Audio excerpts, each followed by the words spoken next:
살아계신 나의 하나님, 주의 이름을 높여드립니다.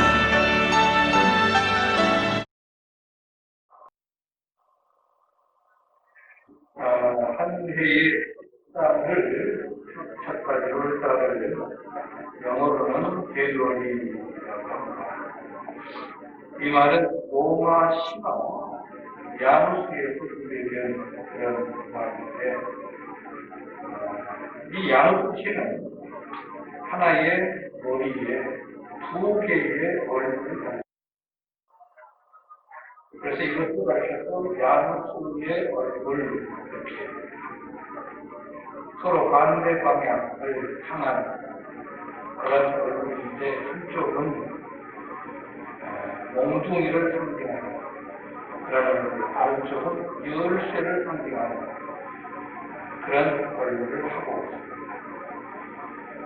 몽둥이는 무엇을 쫓아버릴 때 사용하고, 열쇠는 문을 여닫을 때 사용합니다. 그러니까 정어는 그 이름의 뜻과 같이 묵은 해를 몽둥이로 쫓아내고 새해를 연다는 그런 의미로 이 제묘라고 하는 이름을 6월달에 붙여왔습니다. 왜 제가 이 말을 하느냐면, 한 해를 시작하면서 아직도 과거의 것을 버려버리지 못하고 있으면 안 된다는 그런 의미가 깊게 담겨있기 때문에 울려 퍼지는 종소리와 함께 옛 것을 보내고 새 것을 맞이할 것을 찬양하는 그런 찬양 가사에 대해서 소개를 하면, 묵은 해가 가는데 옛 것을 울며 보내고 새 것을 맞아들이자, 시기, 분쟁, 내 생각 같은 것을 모두 울려 보내고 순결한 삶과 새 마음을 다 함께 맞아들이자, 그 흉한 질병, 고통, 한이 없는 탐욕과 전쟁을 울려보내고 평화를 맞아들이자, 기쁨과 넓은 사랑과 참 자유를 길이 누리게 이 땅의 어두움을 몰아내고 주 예수를 맞아들이자, 이런 가사가 있습니다. 우리의 신앙생활에 아무런 도움이 되지 않는 그런 것들을 우리는 이 시간 다 몽땅 내버려야 합니다. 그리고 가벼운 마음을 가지고 새 기분, 새해를 맞이하고 새로운 것을 받아들일 준비를 해야 합니다. 그래서 바울은 너희는 누구의 손을 따라 서러져가는 모습을 쫓는 옛사람을 벗어버리고 오직 신령으로 새롭게 되어 하나님을 따라 의와 진리의 거룩함으로 지으심을 받은 새 사람을 입으라고 말씀을 하셨습니다. 잊을 것을 잊어야 기억할 것을 기억할 수 있습니다. 벗을 것을 벗어야 입을 것을 입을 수가 있습니다. 무더기를 벗고 새로운 새 옷을 입어야 된다는 얘기죠. 사람의 성격을 나누면 두 가지가 있습니다. 과거 집착형 성격이 있고 미래 지향적인 사람이 있습니다.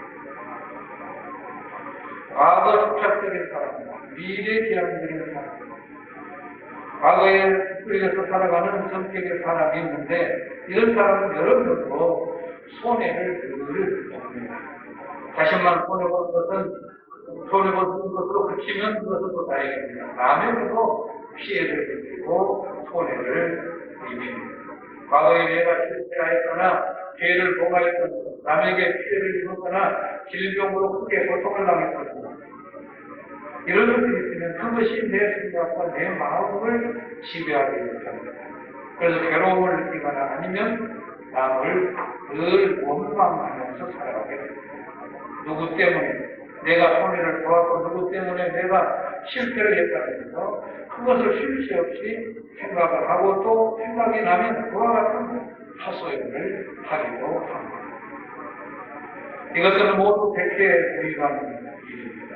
소용이 없는 일입니다. 또 내가 과거에 경제적으로 풍요롭고 지위도 높았고 권세도 누린 적이 있다고 과거 집착의 성격을 가진 사람은 늘 그것을 생각하고 그것을 입만 열면 내가 전에 이러이러한 사람이었는데 하면서 사람은 똑같은 얘기를 자꾸만 되풀이하면 듣는 사람의 머리가 지끈지끈 아프죠.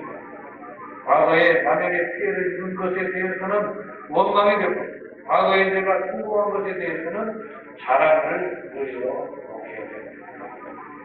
결국 그런 것들을 보겠습니다. 자만심에 빠져있습니다. 그래서 이것도 저것도 모두에게 유익을 가져주지 못하는 해롭게 하는 그런 사람의 모습입니다. 그래서 과거에 휘둘려서 살아가면 안 됩니다. 미래지향적인 사람은 사람입니다. 잘못된 것이든 잘된 것이든 그 모든 것을 잊어버리고 앞으로 어떻게 하면 좋을까? 어떻게 하면 잘 될까? 이런 것을 생각하고 연구하고 발전시켜 나가는 사람. 그래서 이사야 선지자는 너희는 이전 일을 기억하지 말며 예전 일을 생각하지 말라. 보라 내가 새 일을 향하리니 이제 나타낼 것이라 라고 하고 있습니다. 백해 무익한 이전 일이나 예전 일을 생각하지 말고 앞으로 다가올 미래에 대해 어떤 일을 해야 할 것이냐, 미래에 해야 될 그런 새 일, 그리고 생산적이고 발전적인 그런 미래를 계획하고 그 목표 달성을 위해서 힘써 나아가야 한다는 말씀입니다. 잊을 것을 먼저 잊어야 새 일을 할 수가 있습니다. 그것을 비워야 된다는 마음의 그것을 비워야 그것이 가능합니다. 내 것을 그대로 담고 있으면 거기에 새 것이 담길 수가 없습니다. 이러한 우리에게 하나님은 늘 함께 하십니다. 이제 본문으로 돌아갑니다. 잠깐 본문 속에 힘내다 보니까 내 하나님 여호와 앞에서 번구하시는 땅이라 새 초부터 새 말까지 내 하나님 여호와의 눈이 항상 그 위에 있느니라.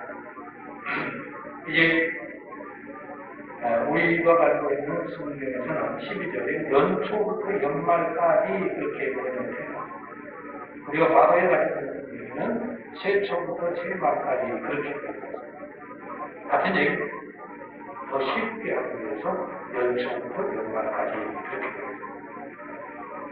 연초부터 연말까지 여호와 하나님의 눈이 항상 그 위에 있다.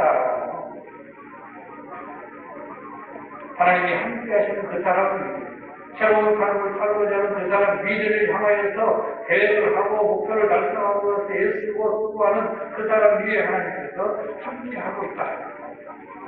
이스라엘 백성이 약속된 가나안 땅에서 받게 될 축복을 말씀을 하는데 모세가 그들을 인도하여 가나안 땅으로 이제 인도하기 위해서 계속 행진을 하는 그런 도중에 다단과 그 동생 아비람이 공모를 해서 모세를 비방하기 시작합니다. 그냥 따라가면 될 것 같아요. 자꾸만 공모를 했다. 혼자도 아니고 계속해서 자기의 힘을 뻗게 합니다. 여기서 그렇지 않아도 지금 모세의 뒤를 이어서 이스라엘 백성들이 있고 모세가 지금 하나님의 부르심을 받고 계속해서 이스라엘 백성을 이끌어감이 있어서 힘든 일이 한두 가지가 아니라 사실 지도자는 한 사람이고 따르는 사람은 수백만. 근데 그 많은 사람들을 이끌고 감이 있어서 보통 힘든 일이 아니에요. 그런데 계속해서 공모를 해서 비방을 하고 자꾸만 힘을 가집니다. 그러니까 모세는 이렇게 말해요. 모세는 우리를 애국보다 더 못한 땅으로 인도한다고 원망하는 그들을 향해서 충동을 일하는 그들을 향해서 하나님이 우리에게 약속해 주신 이 가나안 땅과 430년간 이제까지 살았던 애국 땅을 한번 비교해 봐라 설명을 하면서 그들을 향해서 말씀을 청정하고 하나님의 뜻대로 하나님을 섬기고 하나님을 따라가. 자기를 따라가고 하나님을 따라가. 말씀에 따라. 그렇게 하고 있지만 본문이 바로 그 상황에서 벌어진 그런 말씀입니다. 하나님의 명령을 우리 따라가자 호소하고 있습니다. 글쎄요, 그들이 아담과 그들이 나올 때에 하나님이 우리를 보내신다 그렇게 생각하고 나왔을 것인데 분명히. 그런데 가다가 좀 힘드니까 원망하고 비방하고 공고해서 모세를 막 어떻게 하면 넘어뜨릴까 이러고 있는 그 과정이죠. 계속 비방과 원망을 일삼을 때는 이들 안타까운 그런 모습인데 하나님께서는 너희가 계속 그러면 진노하셔서 가만두지 않을 것이다. 그렇게 합니다. 자, 하나님은 우리와 함께 하십니다. 항상 함께 하시는 하나님, 좋을 때에도 그렇지 않을 때도 함께 하시는 그 하나님을 우리는 늘 기억하면서 살아야 됩니다. 어떤 때는 기억하고 어떤 때는 기억하지 않는 그런 모습에서 안 된다. 그러니까 어떤 상황에서든 하나님은 항상 나와 함께 하신다. 이것이 근본적으로 우리의 신경에 깔려있어요. 더 말씀에 깊이 들어가면 하나님은 우리와 함께 하시고자 세 가지 요구를 하십니다. 세초부터 세말까지, 연초부터 연말까지, 다시 말하면 여호와의 하나님의 눈이 항상 이스라엘 백성 위에 떠나지 않겠다고 하셨는데, 그러면 하나님의 눈이 이스라엘 백성에게 우리에게서 떠나지 않도록 하기 위해서는 우리는 어떻게 하는 것입니까? 13절에 그리고 14절에 보도록 그런 말씀이 하나님 말씀이 나옵니다. 내가 오늘날 너희에게 명하노니 나의 명령을 너희가 만일 청종하고 너희 하나님 여호와를 사랑하여 마음을 다하고 성품을 다하고 섬기면 바로 이것은 하나님의 요구인 동시에 인간이 실천해야 되는 그런 상황입니다.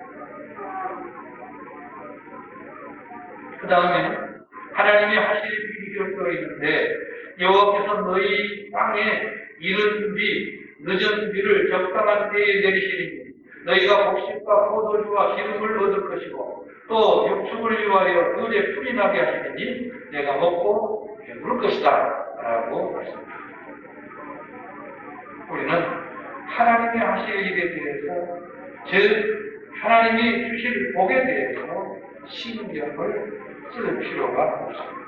하나님은 신실하시고 그리고 믿으셔서 조금도 의심할 필요가 없는 분이기 때문에 다만 우리 인간이 해야 될 일에 관한 거기에만 우리는 관심을 가지면 됩니다. 우리가 무엇을 해야 될까? 하나님의 백성은 우리가 할 일이 도대체 뭐냐? 하나님이 우리를 향해서 백성을 삼으시고 요구하시는 것이 무엇인가? 먼저는 순종하라라고 합니다. 하나님께 순종하라. 오늘날 너희에게 명하는 하나님의 명령에 청종하라. 청종. 듣고 순종하라. 듣고 순종. 말씀을 들었으면 움직여라. 순종에 따라라. 순종은 여러분 만 가지 복을 받는데 없어서는 안 될 복입니다. 순종은 곧 복입니다. 자녀가 부모에게 순종하고 또 아내가 남편에게 순종하고 학생이 선생님께 순종하고 모든 인간이 하나님께 순종하게 되면 그 세상은 아름다운 그런 세상이 됩니다. 미국 초대 대통령이었던 조지 워싱턴이 그 어머니의 생일을 맞이해서 가족이 축하 행사를 하면서 많은 축하 객들을 모이려고 그렇게 했습니다. 그중에 어떤 사람이 그의 어머니에게 어떻게 했기 때문에 아드님을 저렇게도 훌륭한 그런 아드님을 주게 됐습니까? 양육했습니까? 라고 질문을 합니다. 그랬더니 저는 항상 아들에게 잊지 않고 가르치는 것이 하나 있는데 그것은 하나님께 절대 복종해야 된다. 그래야 훌륭한 사람이 될 수 있다. 라고 가르쳤다고 대답합니다. 아주 바른 그런 가르침. 하나님께 복종하면 훌륭한, 정말 하나님께서 복을 주시지 않을 수 없는 그런 겸손한 사람이 됩니다. 그 다음에는 두 번째로는 하나님이 우리에게 요구하시는 것이 뭐냐. 하나님을 사랑하라. 하나님을 사랑하라. 그럼 하나님을 어느 정도 사랑하십니까? 말로 하나님을 사랑합니다. 또 글로 하나님을 사랑합니다.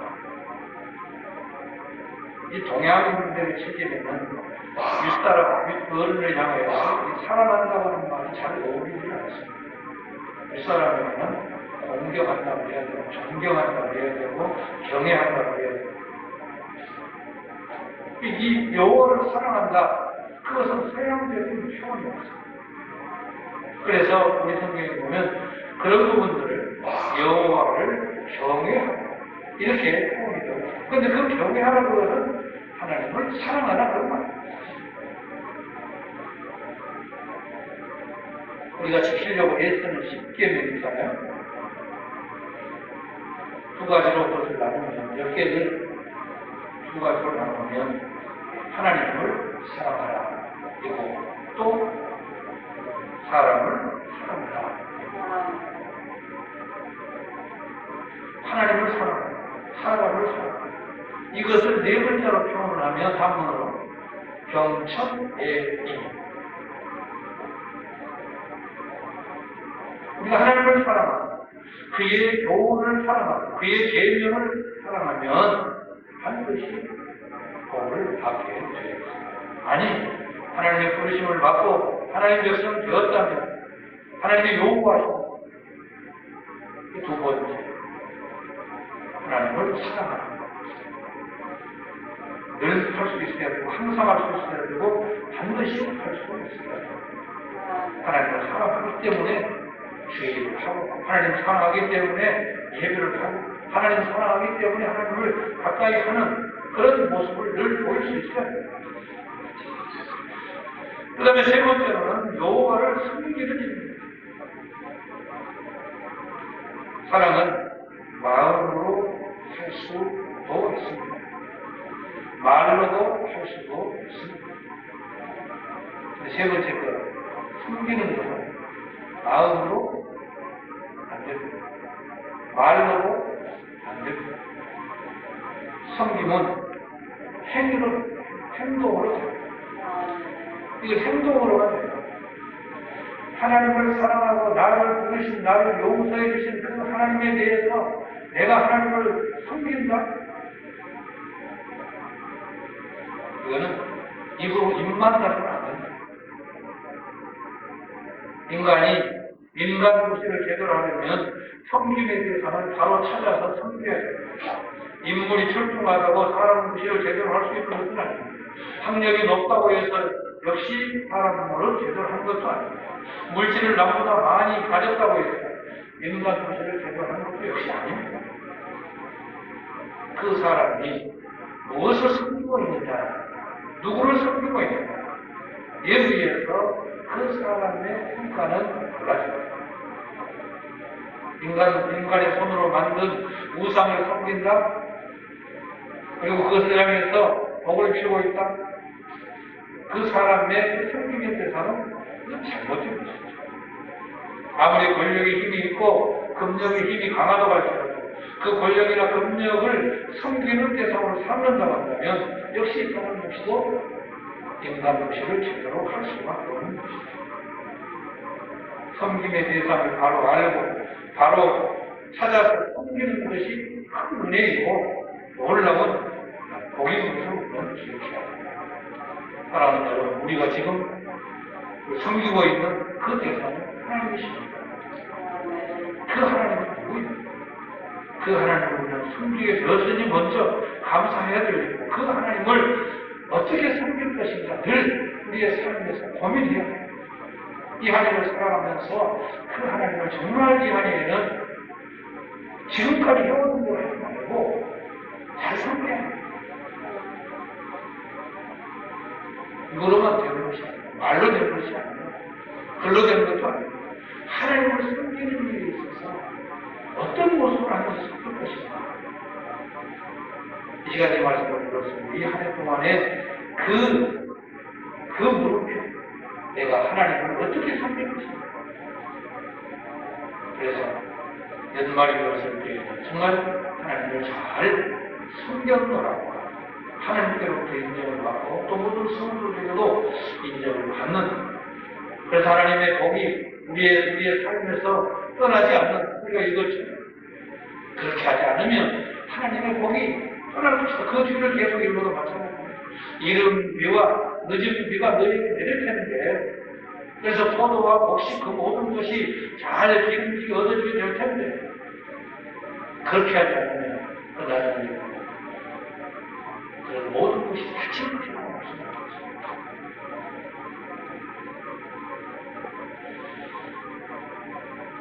하나님의 그 손이, 손길이, 넘치는 복을 가지신 그분의 그 손길이 떠나지 않기를 위해서 순종하고 사랑하고 섬기는 이 세 가지를 잘 실천함을 통해서 이 지금 시작부터 이 한 해가 마지막 되는 순간까지 한 해를 승리하는, 하나님 크신 복을 주시는 그런 은혜를 입는 그런 여러분들 주님으로 축원합니다. 하나님께서는 모든 것을 우리에게 허락하시면서 우리가 실천해야 될 몇 가지를 주셨습니다. 말씀에 순종하라고 하셨고, 사랑하라고 하셨고, 섬기라고 하셨습니다. 하나님께 순종하고 하나님을 사랑하고 하나님만을 섬기는 그런 삶을 위해서 한 해를 시작하면서 주신 이 말씀이 이 해 동안에 이루어져 마지막 날에 정말 하나님을 향하여 감사와 감격과 또 우리에게 기쁨이 되어지는 그런 날을 소망하고 힘쓸 수 있는 우리 모두 되게 해주옵소서. 예수님의 이름으로 기도하옵나이다. 아멘. 이제는 우리 주 예수 그리스도의 은혜와 하나님의 크신 사랑하심과 성령의 교제 교통하심이 여기 모든 성도들과 함께 하여지리라. 아멘.